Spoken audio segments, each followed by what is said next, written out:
täna oleme selle Oru tänaval tagasi, on kevad, on 3. mai. Ilm küll väga kevadeni ei ole, aga oleme töödega jõudnud siis Soklini, kus siis toimub vuukimine, toimub mõndade kivide asendamine, mis on vaja ja eelnevalt on siis Sokkel puhastatud. Eelmine nädal käis liivapritsiga käid üle, nii nagu viimasel ajal tavaliselt kombeks on.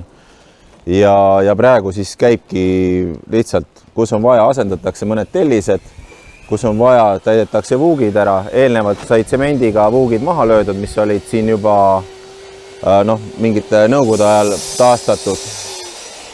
Ja nii on, et ja neid töid teostab siis Hardi Sander oma meestega Maakivi OÜ-st.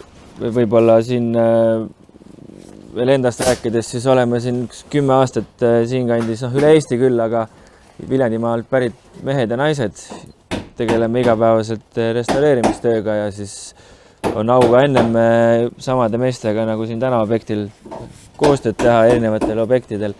Paigaldame siia lubimördi, juba valmis segatud mört, mis on juba ennast aastaid tõestanud ja sobib vanale majale ideaalselt. Et siin proovime ka sulatada vana ja uue vuugi omavahel kokku. Siin on näha, et on niisugune suurema ja väiksema struktuuriga segu vahepealne ja siin proovime siis kokku viia. Praegu siin toon on vähe veel erinev, aga kuivamisel ühtlustub see kenasti ära ja vast on andestatav ka, et vana maja puhul on ikkagi remonttööd selgesti näha, et ei ole vaja alati kõike välja lõhkuda ja uuesti teha. Vuukimistöö puhul tulebki siin puhul jälgida lihtsalt seda, et see sulamine tekiks mingigil määral, et väike tooni erinevus siia niikuinii tekib, aga aja igasugune määrdumine ja tekib ajas ja ühtlustumine tekib ajas siis hiljem.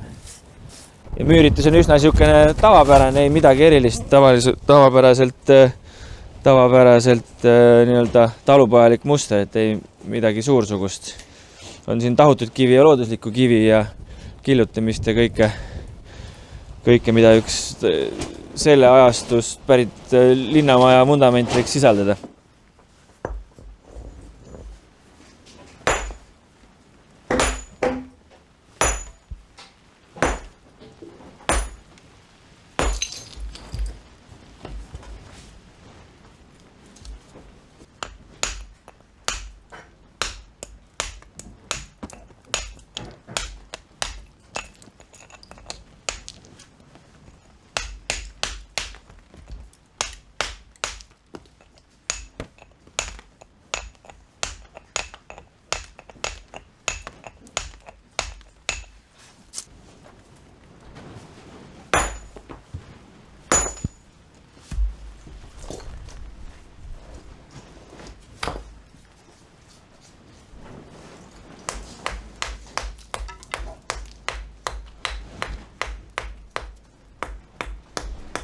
Selle vundamendi puhul ehe näide sellest, kuidas peidetud konstruktsiooniga ei nähtud vaeva, kus oli pinnas vastu, seal tehti lihtsalt täiteladu nii-öelda, ei mingit sirgeid pindu ja sellepärast ka niisugused väljaulatuvad kivid.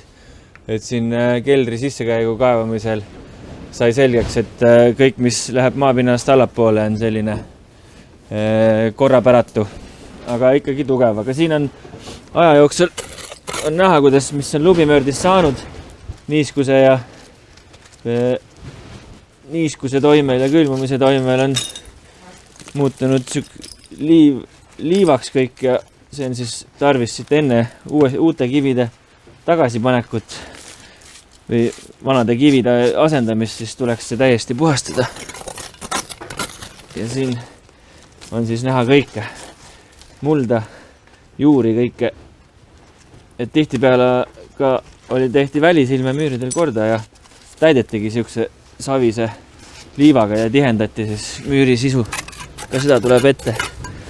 Tuleb leida siukene konsensus, et kunagi suure urraaga võetakse tavaliselt need lahti, kus natukenegi kivi logiseb ja lõpuks jõutakse selleni, et midagi alles ei jäägi, aga tegelikkuses on selles, et kõik kivid müüris on teatud mõttes liikuvad ja tuleb leida niisugune hetk, kus nüüd stopp, siit enam edasi ei lammuta ja hakkame uuesti tagasi ehitama.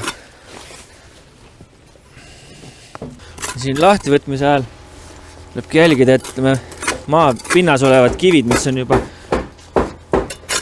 kinni, et need võikski jääda ja siit maalt, kuna me teame, et pinnas ka siia kuskile tagasi tuleb, et siis siia tasuks leida need alumised kivid üles ja nende peale uuesti ehitama hakata ja võimalikult siis siin puhul võimalikult olemasoleva müüriga tasa. Et siin ongi näha, et vundamendi kivi on üks 10-15 sentimeetrit aluskivina üldse väljapool, et justkui nagu taldmik.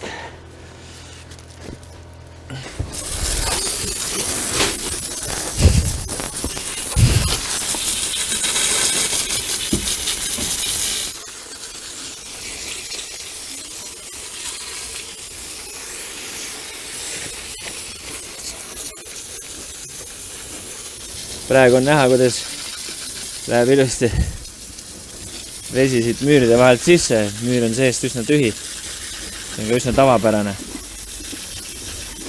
Vanasti segu oli vähem käes ja töö oli kallis. Eelkõige oli segu vähe käes ikkagi.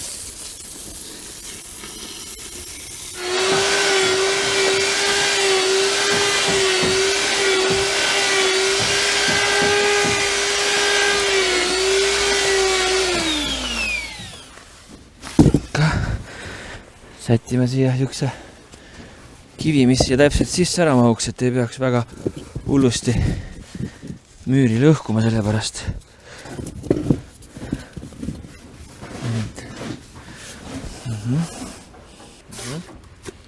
Nüüd siis viskame tühimikud kõigepealt mörti täis ja leiame kivid, millega täita, et vähem segu läheks ja nüüd juba korra tõstsime selle kivi siia paika, nüüd on enam-vähem meeles, kuidas ta siin võiks olla ja nüüd sümboolselt segu ka just üksesse kohtadesse, kuhu pärast enne hiljem ligi ei pääse, kui kivi peal on. Ehk siis kivi alla, kivi taha ikkagi tavaliselt õnnestub veel ligi saada.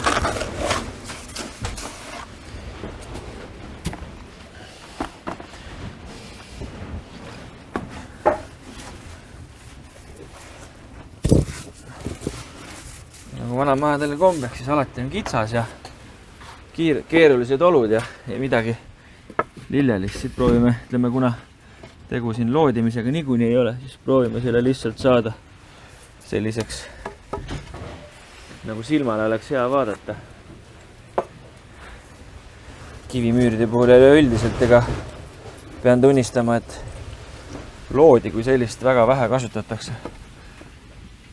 Sellepärast, et kivipind ise juba on selline tavapäraselt on ta korrapäratu ja selline.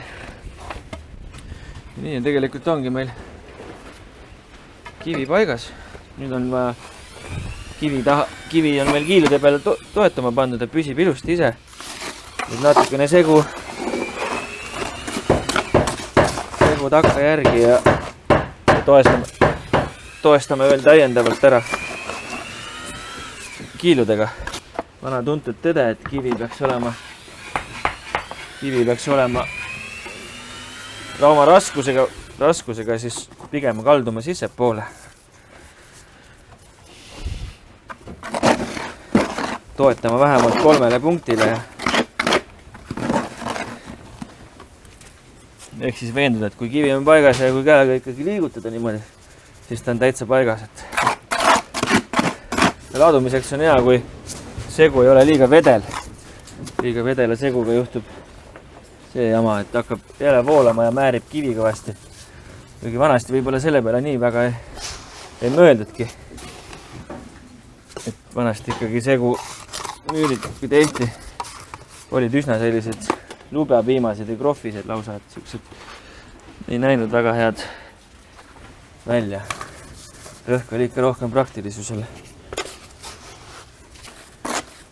1 kuupmeetri maakivimüüri jaoks on circa vaja 500 kilo segu, noh, see teeb mingi niisugune 250-300 liitrit ehk siis neljandik kuupmeetrit. Niisugune piisavalt palju tühimikke on kivimüüri sees. Siin on siis tavapärane värk, et tihti või alati ongi niimoodi, et tegelikult tellis igavesti segu enda küljest kinni ei hoia ja tihti peale hakkavad esimesena ikkagi niisugused nurgakivid kipuvad ära kaduma, sõidetakse pihta, on see kunagi vankriga või hiljem traktoriga. Ja noh, siin on muidugi alumise müürivee vahetamine olnud ka, et see kindlasti mängib rolli. Siin on hästi näha praegu tegelikult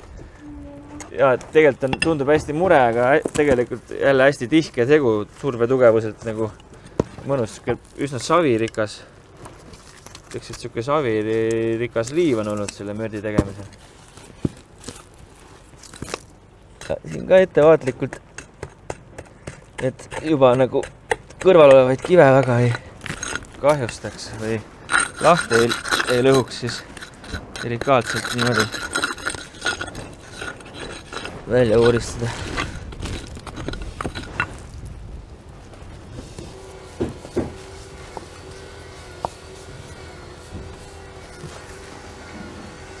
Tähtis vaja selleks teha, palju meil neid telliseid siia päriselt vaja läheb. See on nüüd hea siis kuivalt siia tagasi laduda korraks. Ja nii.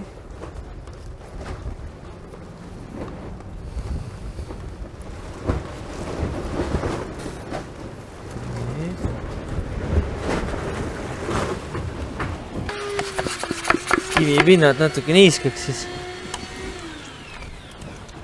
nakub tolmusema pinnaga natuke paremini.